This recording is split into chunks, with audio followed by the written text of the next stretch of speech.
कि अगर मान लो कि आपके पास एक स्फीयर है, ठीक, ये स्फीयर है जिसका रेडियस कितना है, ये इसका मान लो कि रेडियस है r, और इनिशियली क्या है, ये अनचार्ज है। इनिशियली क्या है, अनचार्ज है, इसका मतलब इनिशियली इस पे चार्ज कितना होगा, 0। तो अगर मान लेते हैं कि इनिशियली ये अनचार्ज था, तो इस पे चार्ज क्या होगा, 0। और चार्ज जब 0 हुआ तो पोटेंशियल कितना हो जाएगा, इस पे 0 हो जाएगा, है ना। पोटेंशियल हो गया इस पे 0। अब हमने क्या किया कि इनफाइनाइट से अब इसको चार्ज करना है ना, हमें इसको चार्ज करना है क्यू चार्ज तक। तो हमें क्या करना पड़ेगा, इनफाइनाइट से कोई चार्ज हमने मान लो कि क्यू चार्ज इनफाइनाइट से उठाया और इसके सरफेस पे रख दिया, ठीक। अब यहाँ पे पोटेंशियल 0 था, इनफाइनाइट पे भी पोटेंशियल 0 है। इसको हमने स्लोली लेके आया तो ना तो काइनेटिक एनर्जी चेंज हुआ, ना तो पोटेंशियल एनर्जी चेंज हुआ। इसका मतलब वर्क डन क्या हो जाएगा, 0, है ना। तो ये इनफाइनाइट था, तो क्यू चार्ज को लाने में हमें क्या हुआ, work done to move charge q slowly, है ना, from infinity,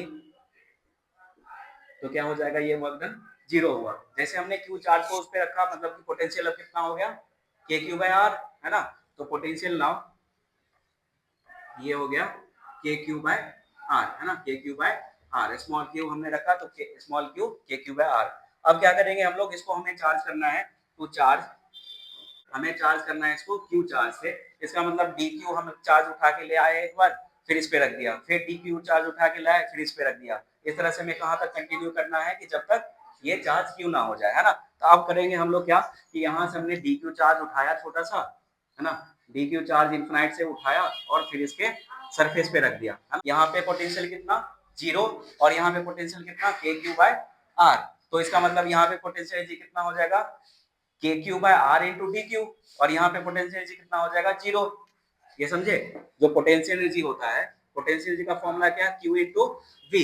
Q into V, हम कितना चार्ज उठा के लेके आ रहे हैं, डी क्यू, तो d q into V. V क्या है, के क्यू बाय आर, तो कितना हो गया, k q d q by r, ठीक। और इसको उठा के जो ही आपका चेंज इन पोटेंशियल एनर्जी यही होगा, है ना। यही क्या हो गया, चेंज इन पोटेंशियल एनर्जी, और यही किसके बराबर हो जाएगा, वर्क डन के बराबर।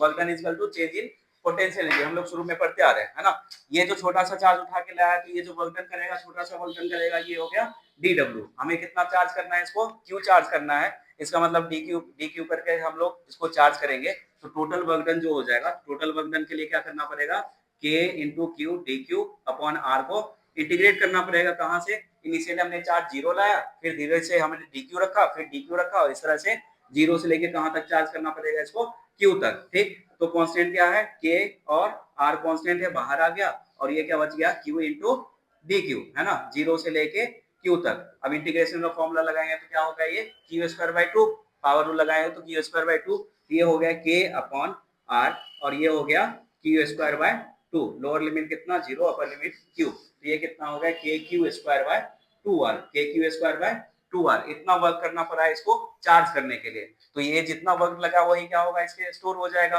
है ना। इसी को हम लोग क्या बोलते हैं, सेल्फ एनर्जी, है ना। इसको क्या बोलते हैं हम लोग, self energy of spherical capacitor, या फिर कोई कंडक्टर, ठीक। तो ये हो गया इसका एनर्जी, U इक्वल टू के क्यू स्क्वायर बाय 2r। अब मान लो कि हमने क्या रखा था इसमें, मीडियम में एयर था, तो के में जो लिखेंगे 1/, अगर कोई मीडियम रहेगा तो क्या हो जाएगा, ये इसको लिखेंगे 1/4 पाई एप्सिलॉन नॉट, और ये हो गया इंटू 2r, और ये हो गया क्या, क्यू स्क्वायर, किसके लिए, फॉर एयर, और यही क्या हो जाएगा, Q square by 4 pi into K into epsilon not into 2r, ये किसके लिए, फॉर मीडियम, जिसमें कि डायलेक्ट्रिक कांस्टेंट कितना दिया हुआ है, के दिया हुआ है ना। तो इस तरह से हम लोग सेल्फ एनर्जी इसका कैलकुलेट कर सकते हैं। जैसे हमने चार्ज दिया उस पर, तो उसकी वजह से क्या होगा, इलेक्ट्रिक फील्ड जनरेट होगा। इलेक्ट्रिक फील्ड जनरेट हुआ तो उसके आसपास जो भी मीडियम होगा उसमें क्या होगा, मॉलिक्यूल्स होंगे, है ना। उस मॉलिक्यूल्स में इलेक्ट्रॉन भी होगा और प्रोटॉन भी होगा। इलेक्ट्रॉन पे फोर्स लगाएगा, अगर हमने पॉजिटिवली चार्ज किया तो इलेक्ट्रॉन को अपनी तरफ खींचेगा, अगर निगेटिवली चार्ज किया तो वो प्रोटॉन को अपनी तरफ खींचेगा, है ना। तो अगर मान लो कि इस पे हमने चार्ज दिया क्यू, और इसका रेडियस है r, तो इसके सरफेस पे इलेक्ट्रिक फील्ड क्या हो जाएगा, इलेक्ट्रिक फील्ड हो जाएगा के क्यू बाय कितना, आर स्क्वायर, है ना। तो यहाँ से अगर मान लो कि क्यू को हम लोग इंक्रीज करेंगे, इसका मतलब इलेक्ट्रिक फील्ड क्या होगा, इंक्रीज होगा, और साथ साथ में एनर्जी भी क्या होगा, इंक्रीज होगा। और उसके साथ क्या होगा कि मान लो कि यहाँ पे हमारे पास कोई मॉलिक्यूल्स है, मतलब एयर मॉलिक्यूल्स या फिर कोई भी गैस मॉलिक्यूल्स, इसके अराउंड क्या होगा, इलेक्ट्रॉन होगा, और इसके सेंटर पे क्या होगा, प्रोटॉन होगा और न्यूट्रॉन होगा, है ना। तो ये क्या करेगा, अगर हमने इसको पॉजिटिव चार्ज दिया है तो इलेक्ट्रॉन को अपनी तरफ अट्रैक्ट करेगा और प्रोटॉन को अपने से दूर करेगा। इसका मतलब इसका जो शेप होगा वो कुछ इस तरह से डिस्टोर्ट हो जाएगा, और यहाँ पे क्या हो जाएगा, इलेक्ट्रॉन क्लाउड यहाँ पे आ जाएगा, और जो भी यहाँ से उठ के आया मतलब कि ये क्या हो जाएगा, पॉजिटिवली चार्ज हो जाएगा। जितना उठ के इधर आया उतना ही पॉजिटिवली चार्ज उधर होगा। इसका मतलब ये क्या हो गया, अगर माइनस क्यू है तो ये क्या हो गया, प्लस क्यू है, और दोनों की कुछ सेपरेशन होगा, कैसा, मॉलिक्यूलर लेवल पे, है ना। तो यही क्या बन गया, यही बन गया डाइपोल, है ना। नेगेटिव से पॉजिटिव, ये क्या बन गया, ये डाइपोल। अब देखो नेगेटिव पे फोर्स, अगर ये पॉजिटिव है, नेगेटिव पे अपनी तरफ फोर्स लगाएगा और पॉजिटिव को अपने से दूर रिपेल करेगा, तो इसमें क्या होगा, स्ट्रेचिंग फोर्स लगेगा। अब जैसे हम लोग इलेक्ट्रिक चार्ज को बढ़ा रहे हैं, इलेक्ट्रिक फील्ड भी बढ़ेगा, इलेक्ट्रिक फील्ड बढ़ेगा तो इसमें फोर्स भी बढ़ेगा, और फोर्स बढ़ेगा तो अल्टीमेटली क्या होगा, एक पॉइंट आएगा जहां पे वो ब्रेक हो जाएगा। जैसे ही ब्रेक हुआ तो फिर क्या होगा, उस प्रोसेस को हम लोग क्या बोलते हैं, आयोनाइजेशन। ये जो एयर है वो क्या बन गया, आयंस बन गया, है ना। किसी पे नेगेटिव चार्ज आ गया, किसी पे पॉजिटिव चार्ज आ गया। स्फीयर पे हमने पॉजिटिव चार्ज दिया था तो नेगेटिव चार्ज क्या करेगा, इस पे कूद जाएगा, है ना। इस पे कूदा तो ये पॉजिटिव, और उस पे हमने ऐड किया क्या, नेगेटिव। इसका मतलब ये धीरे धीरे क्या होगा, न्यूट्रलाइज हो जाएगा। तो न्यूट्रलाइज का प्रोसेस ही क्या होगा, उसी को हम लोग क्या बोलते हैं, चार्ज लीकेज, है ना। तो चार्ज क्या होगा, यहाँ से लीक करेगा, इसका मतलब क्यू क्या होगा, डिक्रीज होना शुरू हो जाएगा, है ना। चार्ज डिक्रीज शुरू हो जाएगा तो फिर क्या होगा, एनर्जी भी डिक्रीज शुरू हो जाएगा। हमारा मोटिव क्या है कि एनर्जी हम इसमें स्टोर करें। इसका मतलब कुछ पार्टिकुलर पॉइंट होगा, है ना, पार्टिकुलर ई मैक्स होगा, इलेक्ट्रिक फील्ड मैक्स, जहां पे क्या होगा कि मॉलिक्यूल्स बना रहेगा। इसी के बेसिस पे हम लोग चार्ज को स्टोर कर सकते हैं, उतना ही। तो अगर मान लो कि चार्ज को हमने क्यू स्टोर किया, है ना, तो उसके करस्पॉन्डिंग क्या हो जाएगा, V इक्वल टू के क्यू बाय आर। इसी को हम लोग क्या बोल सकते हैं, ब्रेकिंग पोटेंशियल, है ना, ब्रेकिंग पोटेंशियल। अगर मान लो कि पोटेंशियल इससे ज्यादा हो गया तो वो क्या हो जाएगा, मॉलिक्यूल टूट जाएगा और फिर क्या होगा, चार्ज का लीकेज हो जाएगा। समझ गए। तो ये आपका, अब मान लो कि हमने इलेक्ट्रिक फील्ड को फिक्स कर दिया किसके बेसिस पे, पोटेंशियल के बेसिस पे। अब हमें चार्ज को क्या करना है, स्टोर करना है। तो V इक्वल टू क्या हो गया, Q इन के क्यू अपॉन आर। के को क्या लिख सकते हैं हम लोग, 1/4 pi into epsilon not into r, ठीक। और ये ऊपर में क्या हो गया, Q हो गया। अगर मीडियम में एयर है तो यहाँ पे के का वैल्यू क्या होगा, 1 होगा, और मीडियम अगर दूसरा कुछ रहेगा तो उसका डायलेक्ट्रिक कांस्टेंट दिया रहेगा, तो हम लोग यहाँ से kd से मल्टीप्लाई कर देंगे। तो यहाँ से अगर Q को देखें तो Q क्या आया, Q आया V into 4 pi k D into epsilon not into r, है ना, यही आया। इसका मतलब अगर आपको कोई स्फीयर को चार्ज करना है किसी पार्टिकुलर पोटेंशियल पे, क्योंकि ये पोटेंशियल तो फिक्स रहेगा किसी सराउंडिंग के लिए, है ना, तो ये फिक्स हो गया, और आपको चार्ज को स्टोर करना चाहिए। ये इस पे डिपेंड कर रहा है और इसके रेडियस पे डिपेंड कर रहा है, क्योंकि 4 पाई और एप्सिलॉन नॉट ये क्या है, कांस्टेंट है। इसका मतलब जो चार्ज आया, ये चार्ज किस पे डिपेंड कर रहा है, मटेरियल पे। मटेरियल का मतलब क्या है, उसके डायलेक्ट्रिक कांस्टेंट पे। और किस पे डिपेंड कर रहा है, उसके रेडियस पे, है ना। रेडियस का मतलब क्या है, उसके डायमेंशन पे। मतलब कि जो हम लोग चार्ज करेंगे स्टोर, वो किस पे डिपेंड करेगा कि कौन सा मटेरियल हमने लिया है और उसका डायमेंशन क्या है। इसका मतलब चार्ज को इंक्रीज करने के लिए आपको डायमेंशन को भी ध्यान में रखना पड़ेगा और उसके मटेरियल को भी ध्यान पे रखना पड़ेगा, है ना। तो यहाँ से आपका आ गया, इसको हम बोलते हैं चार्ज स्टोरिंग कैपेसिटी। इसी को हमने क्या बोला, charge storing capacity, charge storing capacity. तो इसीलिए ये जो मटेरियल है इसको हमें क्या बोलना है, कैपेसिटर। ये क्या हो गया, कैपेसिटर। और जो इसकी एबिलिटी है, एबिलिटी टू स्टोर चार्ज, उसको हम लोग क्या बोलेंगे, कैपेसिटेंस, है ना। उसको क्या बोलेंगे हम लोग, कैपेसिटेंस, जिसको डिनोट करेंगे कैपिटल सी से, और इसका ऐसा यूनिट क्या हो जाएगा, फेराड, है ना। इसका ये ऐसा यूनिट हो गया फेराड, और जिसको हम लोग कैपिटल एफ से डिनोट करते हैं, ठीक। तो ये हो गया तुम्हारा इंट्रोडक्शन किससे, कैपेसिटेंस से। और इस कैपेसिटर को हम लोग क्या बोल सकते हैं, स्फेरिकल कैपेसिटर। ये क्यू का जो फॉर्मूला आया, V इंटू 4 पाई इंटू के D into epsilon not into r. और जो स्टोर हुआ था एनर्जी, सेल्फ एनर्जी, उसका फॉर्मूला क्या आया, k q square by 2 r. उसका फॉर्मूला क्या आया, k q square by 2 are.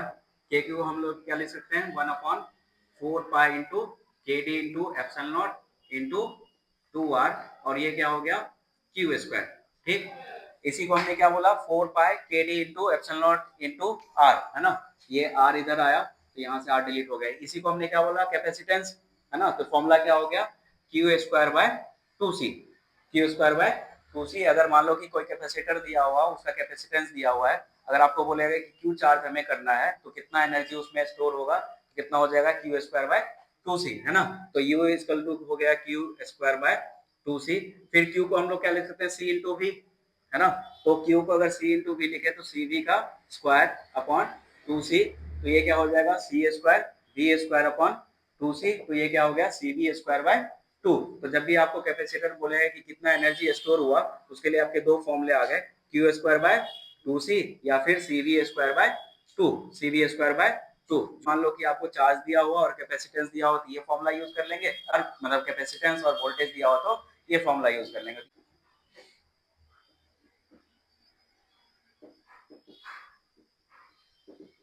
Capacitance of spherical capacitor, इसका फॉर्मूला क्या आ गया, इसका फॉर्मूला आ गया C equal to 4 pi into के D into epsilon not into R. अगर मीडियम उसमें भरा रहेगा एयर तो के डी का वैल्यू क्या हो जाएगा 1, अदरवाइज हम लोग वैल्यू पुट करेंगे। ये जो चार्ज है इस पे डिपेंड कर रहा है मटेरियल पे और मटेरियल के डायमेंशन पे। अब डायमेंशन हमें बढ़ाना पड़ेगा चार्ज को ज्यादा बढ़ाने के लिए, है ना।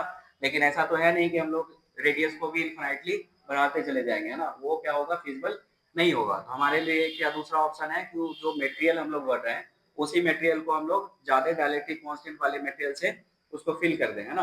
तो अब फिल करेंगे तो कैसे फिल करेंगे, तो उसके लिए फिर दूसरा कैपेसिटर आया, उसका हमने नाम दिया कॉन्सेंट्रिक स्फेरिकल कैपेसिटर। तो मान लो कि अगर आपके पास एक कंडक्टर है जिसका रेडियस है R1 और इस पे हमने चार्ज दे दिया मान लो कि प्लस Q। इसके चारों तरफ हमने एक होलो कैपेसिटर रखा, होलो स्फेयर रखा, जिसका रेडियस मान लो कि R2 है। अब हमारे पास स्पेस मिल गया कि R1 से लेके R2 तक मटेरियल भर सकते हैं, है ना।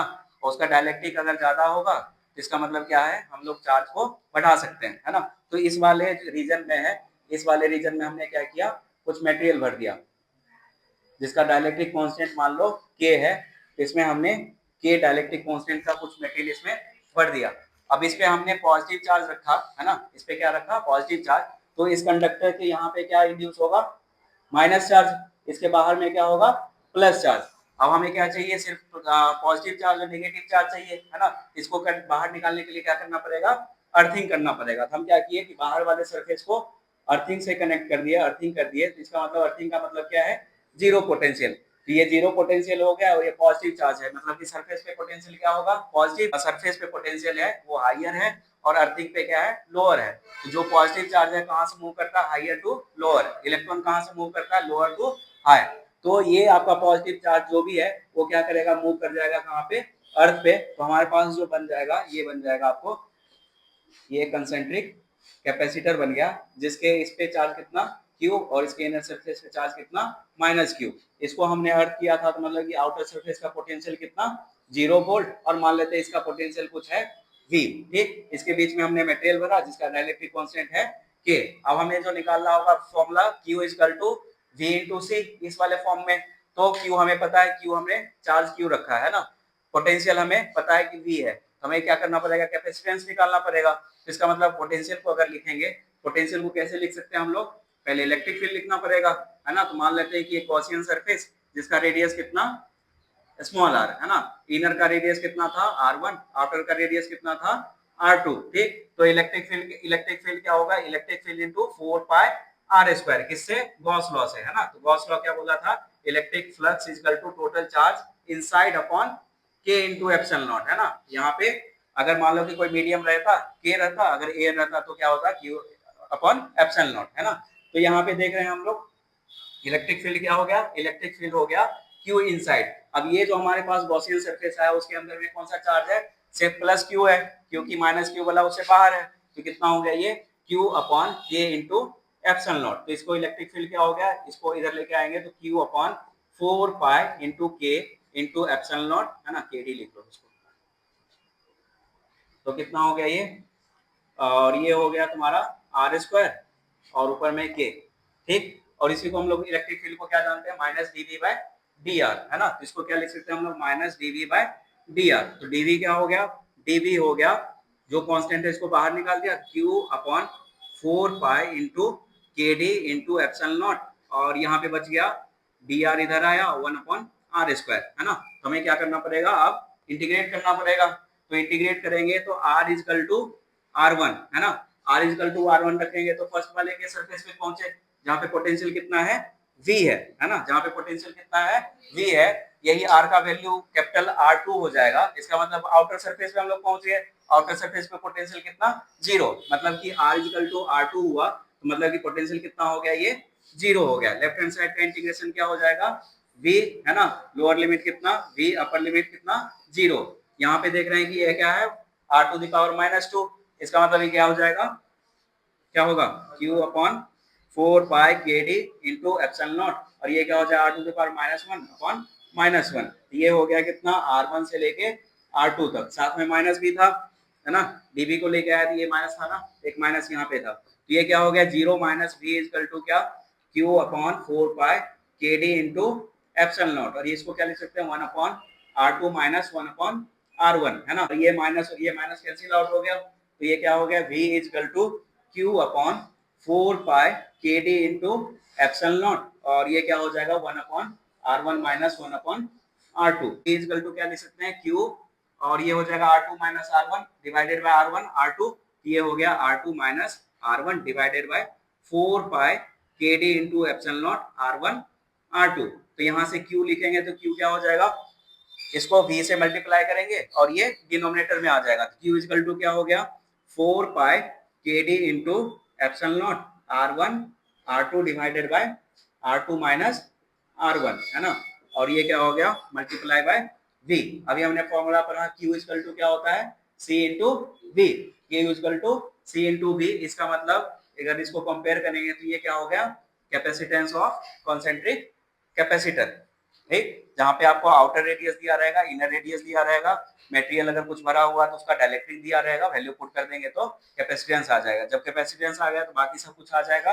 एनर्जी क्या, एनर्जी इक्वल टू CV²/2 या फिर Q²/2C लगा देंगे तो फिर हमारे पास ये भी पता चल जाएगा कि ये जो हमारे पास कैपेसिटर है उसमें कितना एनर्जी स्टोर है, ठीक। तो मान लो कि हमने इस पे चार्ज दिया +Q, तो इसके इनर सरफेस पे कितना हुआ -Q, इसके आउटर सरफेस पे कितना +Q। आउटर सरफेस को हमें भगाना है तो क्या करना पड़ेगा, इसको आउटर से हमने अर्थिंग कर दिया, तो अर्थिंग कर दिया तो 0 वोल्ट, और जो भी पॉजिटिव चार्ज था क्या होगा अर्थ में चला गया है ना। जब अर्थ में चला गया तो फिर हमें क्या करना पड़ेगा, वही इलेक्ट्रिक फील्ड फाइंड आउट करना पड़ेगा। तो इलेक्ट्रिक फील्ड फाइंड आउट करने के लिए हमें जो गॉसियन सरफेस लेना है वो कैसा लेना है, सिलिंड्रिकल है ना, सिलिंड्रिकल लेंगे जिसका रेडियस कितना होगा r होगा, स्मॉल r। तो मान लो कि ये जो गॉसियन सरफेस बना है इसका रेडियस कितना है r है। अब यहाँ पे देख रहे हैं इलेक्ट्रिक फील्ड अगर मान लो कि ये पॉजिटिव है मतलब इलेक्ट्रिक फील्ड तो इधर ही निकलेगा है ना, इस तरह से इलेक्ट्रिक फील्ड आएगा, और इसके जो टॉप सरफेस और बॉटम सरफेस है उसमें और इलेक्ट्रिक फील्ड में कितना एंगल है 90 डिग्री है ना। ये जो टॉप सरफेस है उसका एरिया ऊपर की तरफ, बॉटम सरफेस का एरिया नीचे की तरफ, जैसे हमने इलेक्ट्रिक फील्ड में डिफाइन किया था। और इलेक्ट्रिक फील्ड आपका इधर है, इसका मतलब इलेक्ट्रिक फ्लक्स कौन सा एरिया आपको कंट्रीब्यूट करेगा, सिर्फ कर्व्ड वाला है ना। तो जब फ्लक्स लिखेंगे तो फ्लक्स इक्वल टू क्या इलेक्ट्रिक फील्ड इनटू एरिया है ना, और ये किसके बराबर टोटल चार्ज इनसाइड अपॉन के इनटू एप्सिलॉन नॉट। अगर इसको मटेरियल को हमने क्या किया, इसके बीच में जो मटेरियल उसको हमने केडी से भर दिया है तो ये क्या हो जाएगा केडी इनटू एप्सिलॉन नॉट है ना। अब देख रहे हैं कि चार्ज इनसाइड कितना, चार्ज इनसाइड +Q है ना, बाहर वाला तो नहीं है, तो ये हो गया Q upon k D into epsilon not. तो एरिया कितना, कर्व सरफेस एरिया कितना 2 पाई इंटू आर एल है ना, 2 pi into r into l equal to Q by k D into epsilon not. तो यहाँ से देख रहे हैं कि इलेक्ट्रिक फील्ड क्या आ गया, इलेक्ट्रिक फील्ड आ गया Q अपॉन 2 पाई इंटू के D into epsilon not l into r है ना, ये एक्सप्रेशन आ गया। अब इलेक्ट्रिक फील्ड को क्या लिख सकते हैं हम लोग dv बाय dr, तो ये हो गया dv by -dv by dr। आपको पता चल गया कि आउटर ये जो सरफेस है ये इसका पोटेंशियल कितना 0 वोल्ट, और इसका पोटेंशियल हम लोग मान लेते हैं v, ठीक। तो अब हमें क्या करना पड़ेगा dv इक्वल टू क्या, dv equal to -e into dr है ना, -e इंटू dr। अगर r इक्वल टू r1 रहेगा, r इक्वल टू r1, तो हम लोग कहाँ पे हैं इनर सिलेंडर के सरफेस पे जिस पे पोटेंशियल कितना है v है। r इक्वल टू r2 हो जाएगा तो हम लोग कहाँ पे पहुंचे आउटर पे है ना, आउटर पे पहुंच गए तो वहां पे पोटेंशियल कितना है 0, लेफ्ट हैंड साइड कितना हो गया 0 माइनस v, और इधर हो गया माइनस इलेक्ट्रिक फील्ड का फॉर्मूला लिख देंगे Q जो भी कांस्टेंट है बाहर आ गया 2 पाई इंटू के डी एप्सिलॉन नॉट एल, और अंदर में क्या बचा 1 by r into d r है ना, R1 से लेके R2 तक 1 बाय आर डी आर का इंटीग्रेशन क्या हो जाएगा ln r है ना, इसका क्या हो जाएगा ln r, माइनस माइनस ये कैंसिल आउट हो गया, तो v इक्वल टू क्या आया, q bye 2 pi k D into epsilon not into L, और ये हो जाएगा ln r, है ना, कहां से कहां तक, r1 से लेके r2 तक, तो ये क्या हो जाएगा ln r2 minus ln r1, property लगाएंगे तो ये क्या हो जाएगा ln r2 बाय r1, तो v इक्वल टू क्या हो गया, q bye 2 pi k D into epsilon not l, और ये हो गया ln r2 divided by ln r1, तो यहाँ से फिर हम लोग वही फॉर्म में लिखना चाहेंगे q इक्वल टू cv वाले फॉर्म में, तो यहाँ से q इक्वल टू क्या हो गया, q इक्वल टू हो गया 2 pi k D into epsilon not into length upon ln r2 divided by r1, और इंटू क्या, इंटू वोल्टेज, तो इसी को हमने क्या लिखा था, q इक्वल टू cv, इसका मतलब कैपेसिटेंस कितना आ गया इसका, तो c आ गया इसका 2 pi k D into epsilon not l upon ln r2 by r1, outer surface दिया रहेगा, उसका रेडियस दिया रहेगा, लेंथ दिया रहेगा, इनर रेडियस दिया रहेगा, मटेरियल दिया रहेगा, वैल्यू पुट कर देंगे तो कैपेसिटेंस आ जाएगा, कैपेसिटेंस आ गया, चार्ज दिया रहेगा, वोल्टेज दिया रहेगा, हम लोग एनर्जी निकाल सकते हैं cv²/2 या फिर q²/2c से। तो मान लो कि एक हमने सीट लिया, रेक्टेंगुलर सीट जिसका एरिया है a, और इसको हमने इसके बगल में रख दिया, दूसरे सीट के बगल में, ठीक, और दोनों की सेपरेशन कितना है, d है, मान लो कि इसका सीट का एरिया a है और इसका भी सीट का एरिया क्या है, a है, हमने क्या किया कि फर्स्ट वाले सीट पे क्या किया, पॉजिटिव चार्ज दिया, पॉजिटिव चार्ज दिया तो क्या होगा, इसके इनर सरफेस पे चार्ज इंड्यूस होगा कितना, -q, तो इसके बाहर वाले पे कितना हो जाएगा, +q, हमने क्या किया, बाहर वाले सरफेस को अर्थिंग कर दिया, तो मतलब इस पे जीरो पोटेंशियल आ गया, तो जो भी पॉजिटिव चार्ज था कहाँ पे चला गया, अर्थ में चला गया। फिर हमने देखा कि इसके बीच में जो भी है स्पेस, उसको हम लोग क्या भर सकते हैं, किसी मटेरियल से भर सकते हैं जिसका डाइलेक्ट्रिक कांस्टेंट कितना है, के है ना, के डी है, इसको हमने भर दिया, ठीक, तो इसका पोटेंशियल इस पे चार्ज है, तो इसका पोटेंशियल v मान लेते हैं, इसका पोटेंशियल कितना हो गया, 0 हो गया। अब आपको पता है कि ये आपका चार्ज सीट हो गया और दूसरा चार्ज सीट निगेटिव उधर है ना, तो चार्ज सीट की वजह से क्या होगा, इलेक्ट्रिक फील्ड होगा, पॉजिटिव की वजह से अवे फ्रॉम पॉजिटिव चार्ज और निगेटिव की वजह से टुवर्ड्स निगेटिव चार्ज, तो यहाँ पे इस वाले रीजन में इलेक्ट्रिक फील्ड एक होगा पॉजिटिव की वजह से और दूसरा होगा नेगेटिव की वजह से। तो सीट का हमने देखा था कि इलेक्ट्रिक फील्ड जो होता है, यहाँ से शुरू हो गया आपका क्या, पैरेलल प्लेट कैपेसिटर, तो इलेक्ट्रिक फील्ड हमने देखा था, इलेक्ट्रिक फील्ड फॉर्मूला क्या होगा, सिग्मा अपॉन 2 एप्सिलॉन नॉट, है ना, तो अगर q चार्ज दिया है तो सिग्मा क्या हो जाएगा, q अपॉन एरिया, तो ये हो गया E due to positive sigma upon 2 epsilon not, और यहाँ पे k मटेरियल भरा हुआ तो क्या लिख सकते हैं हम लोग, के डी इंटू एप्सिलॉन नॉट। उसी तरह से E नेगेटिव क्या हो जाएगा, इसका भी चार्ज डेंसिटी कितना है, सिग्मा है, और 2k into 2kd into epsilon not, है ना, तो नेट इलेक्ट्रिक फील्ड क्या हो जाएगा, दोनों का सम, क्योंकि दोनों है सेम डायरेक्शन में, तो इलेक्ट्रिक फील्ड आ गया E positive plus E negative, है ना, तो कितना हो गया ये, sigma upon k D into epsilon not, ये इलेक्ट्रिक फील्ड आ गया, इसको हम लोग क्या लिख सकते हैं, -dv/dr लिख सकते हैं, है ना, ये हो गया -dv/dr, तो यहाँ से dv को क्या लिख सकते हैं, dv को लिख सकते हैं, ये तो सारा का सारा कांस्टेंट ही है, तो minus sigma upon k D into epsilon not into d r, है ना, तो अगर r इक्वल टू 0 पुट करेंगे, r इक्वल टू 0 मतलब किस वाले सरफेस पे है, इस सरफेस पे पोटेंशियल कितना है, v है, r equal to d put करेंगे तो मतलब कि दूसरे वाले सरफेस पे पहुंच गए, कितना है पोटेंशियल, 0 है ना, यहाँ पे d हो गया, तो लेफ्ट हैंड साइड का इंटीग्रेशन क्या हो जाएगा, लेफ्ट हैंड साइड का इंटीग्रेशन 0 माइनस v और minus sigma upon k D into epsilon not, और dr का इंटीग्रेशन क्या, r, है ना, तो r हो गया, लोअर लिमिट कितना 0, अपर लिमिट कितना d, तो माइनस माइनस भी यहाँ पे प्लस हो गया, तो v इक्वल टू क्या हो गया, v इक्वल टू सिग्मा को क्या लिख सकते हैं, q अपॉन a, तो ये हो गया q अपॉन a के डी इंटू एप्सिलॉन नॉट, और r क्या हो जाएगा, d माइनस 0, तो d ही हो गया ये। अब इसको हमें क्या किस फॉर्म में लिखना है, q इक्वल टू c वाले फॉर्म में, तो q इक्वल टू क्या हो जाएगा, q इक्वल टू के D into epsilon not a upon d, है ना, ये जो d है डिनोमिनेटर में आ जाएगा, और इधर हो गया क्या v, तो हमने क्या लिखा, q इक्वल टू cv, है ना, तो c जो हो गया वो क्या हो गया, के D into epsilon not a upon d, है ना, जहाँ पे a क्या है, एरिया ऑफ प्लेट है, और d क्या है, सेपरेशन बिटवीन प्लेट्स, तो जरूरी नहीं है कि रेक्टेंगुलर प्लेट ही लेंगे, हम लोग क्या ले सकते हैं, सर्कुलर प्लेट भी ले सकते हैं, तो एरिया क्या हो जाएगा, पाई r स्क्वायर, है ना, तो इसकी जगह पे अगर हम सर्कुलर प्लेट ले लेंगे तो इस तरह से सर्कुलर प्लेट आया और दोनों के बीच डिस्टेंस कितना है d। इस पे हमने q चार्ज दिया प्लस q, तो इस पे कितना चार्ज हो गया माइनस q हो गया है ना। तो यहाँ से इलेक्ट्रिक फील्ड क्या होगा, इलेक्ट्रिक फील्ड अगर आपसे पूछेगा बताओ इलेक्ट्रिक फील्ड इनसाइड कैपेसिटर, तो फॉर्मूला क्या आया sigma upon kd into epsilon not. अगर जो मटेरियल भरा हुआ वो एयर है तो ये क्या हो जाएगा सिग्मा अपॉन एप्सिलॉन नॉट, कोई मटेरियल रहेगा तो उसका kd हम लोग पुट कर देंगे। ठीक, मान लो कि जो इनिशियल कैपेसिटर रहेगा वो क्या रहेगा अनचार्ज ही रहेगा, उस पर हम लोग चार्ज कैसे करेंगे, कोई बैटरी लगाना पड़ेगा उसमें है ना। तो बैटरी लगाए तो बैटरी से क्या होगा चार्ज होगा, और जब चार्ज हो रहा है तो क्या होगा एक प्लेट पॉजिटिव है दूसरा प्लेट नेगेटिव है, मतलब कि एक प्लेट से उठ के चार्ज दूसरे प्लेट पे गया होगा, किसके थ्रू गया होगा बैटरी के थ्रू गया होगा, और बैटरी के अक्रॉस क्या होगा पोटेंशियल डिफरेंस होगा।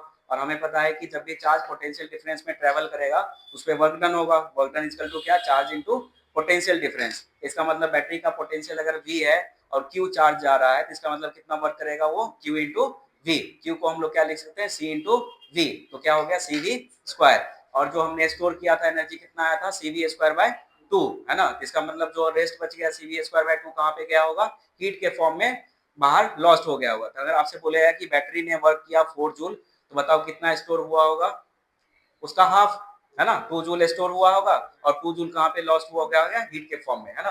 आपको क्वेश्चन इस तरह का भी दे सकता, मान लो कि 11th का कॉन्सेप्ट का अगर मिलाएगा तो बोल देगा मान लो कि 4 जूल का वर्क किया जो हीट के फॉर्म में रिलीज हुआ, उसको हमने यूज कर लिया पानी को गर्म करने में, पानी का मास दिया रहेगा उसका स्पेसिफिक कांस्टेंट दिया रहेगा है ना, बोलेगा बताओ कितना टेम्परेचर राइज हुआ। तो इस तरह का बस आपको कॉन्सेप्ट ध्यान में रखना है, बाकी क्वेश्चन बन जाएगा। ठीक, हाँ मेंस मतलब मेंस में भी नहीं आएगा, मेंस को बहुत इजी कर दिया, मेंस में आपको बस यही आएगा कि कितना हीट रिलीज हुआ। हाँ एडवांस में आ सकता है, इसलिए मैं बोलता देखो एडवांस भी इजी है, अगर आप बेसिक चीज ध्यान में रख के चलोगे एडवांस भी इजी है, बाकी कोई भी कॉम्पिटिशन है वो इजी है। एग्जाम हुआ था बीपीएससी जो लेती है उसका पेपर देखोगे तो पूरा का पेपर आपको लगेगा कि जेईई मेंस का फिजिक्स का पेपर उठा के दे दिया है ना।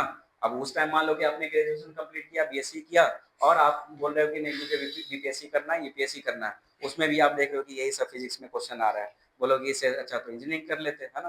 तो बेटर है कि आप 12th तक जो भी साइंस है फिजिक्स केमिस्ट्री मैथ उसको आप अच्छे से ध्यान दो, तो आपको लाइफ टाइम उसकी जरूरत पड़ेगी है ना, अनलेस कि आप हिस्ट्री और ज्योग्राफी का प्रोफेसर ना बन जाओ, फिर भी उसमें भी जरूरत पड़ेगी है ना, क्योंकि ज्योग्राफी है उसमें क्या है फिजिक्स ही है। सिंबल अगर देखोगे तो कैपेसिटर का सिंबल ये होगा और ये हो गया सी है ना। इस पे अगर मान लो कि पॉजिटिव चार्ज है तो इस पे क्या हो जाएगा नेगेटिव चार्ज। तो मान लो कि इनिशियली जो कैपेसिटर था वो अनचार्ज था और उसको चार्ज करने के लिए क्या करना पड़ेगा हमें एक बैटरी के अक्रॉस इसको हमने कनेक्ट कर दिया। मान लो कि इसका कैपेसिटेंस कितना है सी है, और कैपेसिटेंस का मतलब क्या है सी इजकल टू के D into epsilon not a upon D. इसका मतलब दोनों का सेपरेशन कितना है डी है, एरिया कितना है ए है, और मटेरियल जो भरा हुआ उसका डाइलेक्ट्रिक कांस्टेंट कितना है के डी है। इनिशियली जब अनचार्ज था इसका मतलब इसका पोटेंशियल कितना होगा 0 वोल्ट, और इसका पोटेंशियल कितना होगा 0 वोल्ट। जो हमने बैटरी लगाया है उसका कुछ पोटेंशियल होगा, और ये क्या हो गया पॉजिटिव टर्मिनल और ये क्या हो गया नेगेटिव टर्मिनल। तो टी इजकल टू 0 पे अगर देखेंगे तो टी इजकल टू 0 पे क्या होगा ये 0 पोटेंशियल और ये हायर पोटेंशियल, ये लोअर पोटेंशियल और ये हायर पोटेंशियल। और इसमें जो प्लेट है वो प्लेट कैसा है मेटालिक है ना, मेटालिक में क्या होगा इलेक्ट्रॉन्स होंगे है ना, इलेक्ट्रॉन्स होंगे। अब ये इलेक्ट्रॉन्स कहाँ से कहाँ मूव करेगा लोअर पोटेंशियल से हायर पोटेंशियल, देखो बेसिक ज्ञान सेम है हायर पोटेंशियल से लोअर पोटेंशियल, अगर उसमें कंफ्यूज होगे तो बस इस सब में भी कंफ्यूज हो जाओगे, बेसिक आपको ध्यान रखना। इलेक्ट्रॉन मूव करेगा कहाँ से यहाँ से मूव किया और इसके पॉजिटिव टर्मिनल तक पहुंच गया, ये इलेक्ट्रॉन यहाँ पे पहुंचा। अब यहाँ पे देख रहे हैं कि ये 0 पोटेंशियल और ये नेगेटिव पोटेंशियल, तो ये हो गया लोअर पोटेंशियल और ये हो गया हायर पोटेंशियल। इसका मतलब ये जो इलेक्ट्रॉन यहाँ पे आया था अब ये इलेक्ट्रॉन मूव करते हुए अब इस पे आ जाएगा, और इस पे आया तो यहाँ पे डिपॉजिट हो गया। अब यहाँ से इलेक्ट्रॉन रिमूव हुआ यहाँ पे ऐड हुआ, ये क्या हो जाएगा पॉजिटिव चार्ज, इस पे पॉजिटिव चार्ज आया और इस पे क्या हुआ नेगेटिव चार्ज हुआ है ना। तो ये चार्ज का फ्लो कब तक चलता रहेगा जब तक कि इस दोनों पॉइंट के बीच में पोटेंशियल डिफरेंस 0 ना हो जाए है ना। इसका मतलब इसके भी यहाँ पे पोटेंशियल कितना हो जाएगा V हो जाएगा, यहाँ पे पोटेंशियल V है ही तो चार्ज रुक जाएगा है ना। तो अगर मान लो कि फुल्ली चार्ज हो गया इसका मतलब इसको प्लेट मान लो प्लेट ए और इसको मान लो प्लेट बी है ना, तो V ऑफ ए क्या हो जाएगा V हो जाएगा और V ऑफ बी क्या हो जाएगा 0 हो जाएगा। इसी को हम लोग क्या बोलेंगे, इसी को बोलेंगे हम लोग स्टेडी स्टेट है ना, स्टेडी स्टेट। कौन सा ये वीवी, हाँ शुरू से क्या था, जीरो था, है ना। फिर हमने क्या किया कि इसको, अब मान लो कि पोटेंशियल डिफरेंस ले रहे हैं ना, तो अगर मान लो कि बैटरी आपको दिया हुआ 9 वोल्ट का पोटेंशियल डिफरेंस, तो पॉजिटिव टर्मिनल निगेटिव टर्मिनल, मान लो कि ये 9 वोल्ट है तो ये कितना, 0 वोल्ट, अगर मान लो कि ये है 8 वोल्ट तो ये कितना, -1 वोल्ट, है ना। पोटेंशियल डिफरेंस कितना है, 9 वोल्ट, इसमें भी 9 वोल्ट, इसमें भी 9 वोल्ट। तो जब भी बैटरी दिया रहेगा तो हम क्या दिया रहेगा, potential difference between negative terminal and positive terminal. तो जो भी ये पॉइंट होगा उस दोनों का पॉइंट का पोटेंशियल क्या होगा, सेम हो जाएगा, है ना, स्टेडी स्टेट पे। तो वहां पे जब स्टेडी स्टेट पे आपको पोटेंशियल इक्वल हो गया, इसका मतलब चार्ज का फ्लो क्या हो गया, रुक गया, चार्ज फ्लो क्या हो गया, रुक गया। और जब तक चार्ज फ्लो करेगा तभी तक हम क्या बोलेंगे, उसको करंट है ना। इसका मतलब है कि t इक्वल टू 0 से लेके t इक्वल टू इनफाइनाइट, मतलब कि स्टेडी स्टेट तक आने में वो क्या होगा, करंट क्या होगा, नॉन जीरो होगा, करंट क्या हो जाएगा, नॉन जीरो होगा। लेकिन जैसे स्टेडी स्टेट पे आया, चार्ज का फ्लो रुक गया, उसके बाद क्या हो जाएगा, करंट जीरो हो जाएगा, करंट क्या हो गया, जीरो हो गया। करंट सर्किट में जीरो हुआ, इसका मतलब हम लोग कैपेसिटर को क्या मान सकते हैं, ओपन सर्किट हो गया होगा, है ना।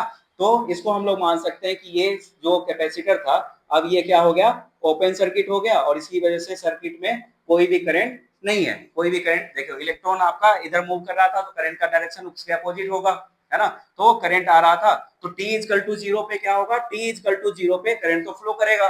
तो t इक्वल टू 0 पे क्या होगा, ये आइडियली इसको हम लोग मान सकते हैं कि ये क्या हो गया, शॉर्ट सर्किट हो गया। और मान लो कि इसमें हमने कुछ वायर वगैरह होगा, उसका कुछ रेजिस्टेंस होगा, तो इसमें क्या करेगा, t इक्वल टू 0 पे करंट फ्लो होगा, है ना। मान लो कि रेजिस्टेंस जो है वायर का R है, तो इसमें करंट फ्लो होगा, कितना करंट फ्लो होगा, I equal to V by R, है ना। फिर धीरे धीरे क्या होगा, ये चार्ज होना शुरू करेगा, चार्ज होना शुरू करेगा तो इसका पोटेंशियल क्या होगा, इंक्रीज होगा, है ना।